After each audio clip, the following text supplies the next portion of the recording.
Edgars Bajeruns Siguldas pilsētas vidusskolā strādā jau 4 gadus. Papildus vēstures, sociālo zinību un fizikas stundu pasniegšanai Edgars vada arī mehatronikas pulciņu un citu skolotāju tālāk apmācības kursus.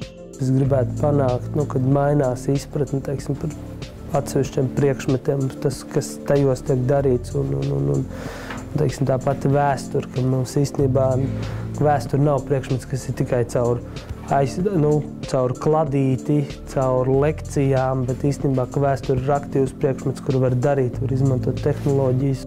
Edgara stundās aktīvi tiek izmantotas modernās tehnoloģijas. Skolēniem tiek veidoti elektroniskie mājas darbi, tiek iesaistītas arī 3D tehnoloģijas. Skolēni mācās un veido vēsturisko objektu 3D maketus, kas tiek izprintēti ar 3D printeri. Ja mēs visu laiku baidīsimies, tad nekāda attīstība nenotiks. Tā lielākā baža, kas traucē skolotājiem izmantot kaut kādas tehnoloģijas ierīces, ir tā, ka kā tad es to iedošu skolēnam, viņš viņu sadauzīs, salauzīs, nometīs, vai ne? Tad, protams, ka ir jālieto, jādod, jādauza, jālauž, jāremontē un tikai tā.